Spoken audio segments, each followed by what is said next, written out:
trabalhando na Secretaria de Agricultura e Abastecimento, no estado de São Paulo. Trabalhei com clínica, cirurgia e reprodução de gado leiteiro. Nasci numa fazenda, fui criado com gado de leite e com cavalo. Meu pai era de São José, criador de cavalo manga larga machador. Então, a vida inteira me envolvi com isso. E aí eu tive a paixão pelo cavalo, e do cavalo eu tive a paixão pelo casqueamento e ferrajamento. Fui para a Associação Brasileira de Criadores de Cavalo Topolino, sou inspetor de registro da associação. E dentro do cavalo eu fui para o casqueamento. E no casqueamento eu vi a importância do casco. E aí a gente começou a se interessar pelo casco de cavalo. Comecei a fazer cursos sobre isso, comecei a trabalhar com casqueamento. E a partir daí eu vi que o casco é a coisa mais importante do animal. Tem um ditado americano que fala no foot, no horse. Se não tem pé, não tem cavalo. O casco é tão importante, pois tudo depende dele. A locomoção dos animais depende do casco. A alimentação, a reprodução, a produção de leite, a produção de carne, tudo depende do casco. E aí eu fui procurar conhecer mais sobre casco e fui para a podologia bovina.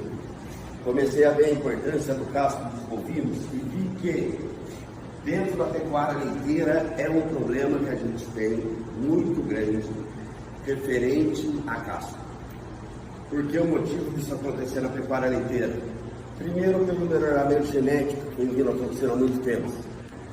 E esse melhoramento genético fez que tivéssemos alta produção. A alta produção de leite precisa de muita comida.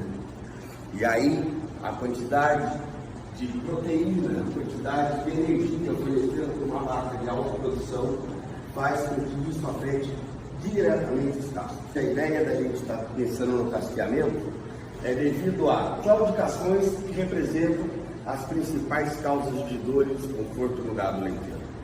Se a gente pensar no seguinte, o gado que se apoia pelo casco, o gado depende do casco para andar, e se ele tem um problema a nível de casco, a dor é intensa, o peso é muito grande. A gente que tem um problema de dor encravado, por exemplo, a gente já sente uma dor irritante. Imagina um animal de 600 quilos, 700 quilos se apoiando sobre os dedos.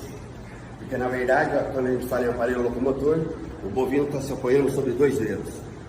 Se a gente comparar a anatomia do aparelho locomotor com os animais da nossa, fica muito claro isso.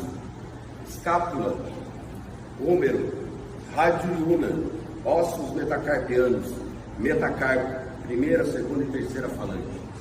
Quando a gente fala em cavalo, ele está pisando e apoiando sobre um único dedo. Quando a gente fala em bovinos, ele está se apoiando sobre 2 dedos. Pensando na medicina veterinária preventiva, a gente visa o conforto animal, principalmente no que se refere aos cascos. O outro problema sério que a gente tem com casco de bovino é a questão das perdas econômicas. Tudo está ligado ao casco. Então, se o meu bovino ficou com problema de casco, ele para de comer.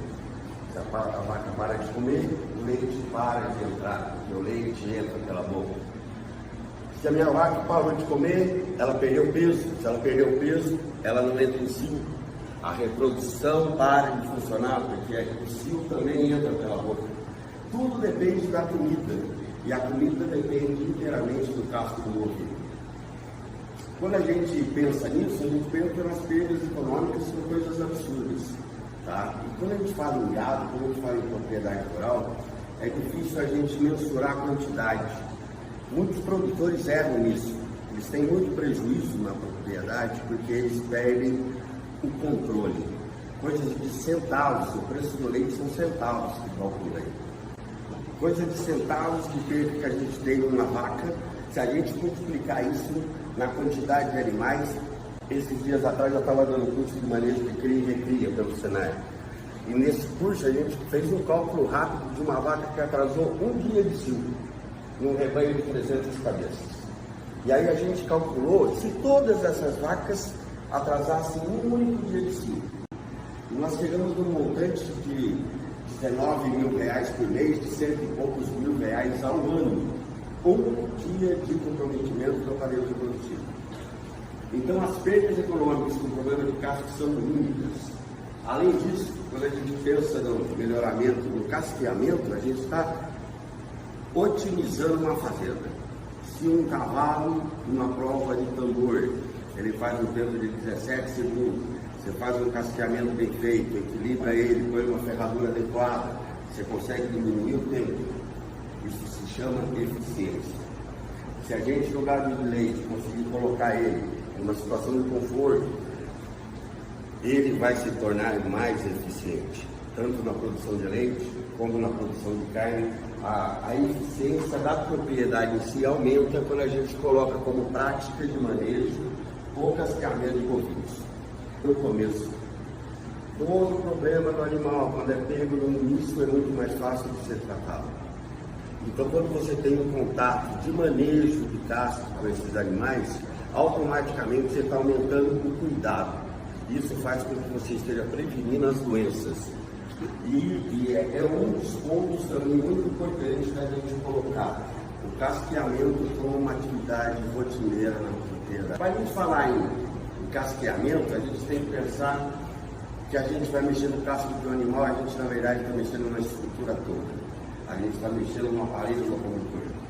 Ossos, tendões, ligamentos, articulações, músculos, sistema nervoso. Se o animal tem uma dificuldade motora, também influencia o sistema nervoso dele, sistema circulatório principalmente. A gente costuma dizer que o ovino ele tem 5 corações, o cavalo tem 5 corações. Quando a gente tem o coração bombeando o sangue para todo o corpo, ao mesmo tempo os cascos com a sua movimentação estão fazendo o bombeamento do sangue também. Então faz um refluxo do sangue, faz o sangue voltar para o coração. No cavalo a gente tem uma parte do casco chamada ranilha, quando ele tem muito dedo, a ranilha, quando ele tem uma expansão no casco, faz uma movimentação que faz o bombeamento de sangue. No caso dos bovinos, 2 linhas se movimentando, fazendo a absorção do impacto quando chega no solo, depois com o voo do casco, o casco chega e as linhas se abrem. Esse movimento faz com que aconteça o bombeamento do sangue. E aí o sistema circulatório melhora muito, faz com que funcione. E aí é a questão principal da gente fazer um bom equilíbrio no casco do bovino. Quando a gente faz um casqueamento, a gente procura distribuir o peso por igual, para que o refluxo de sangue seja feito da mesma forma. E a gente procura fazer um equilíbrio do casco, para que esse movimento de absorção também seja feito de forma eficiente.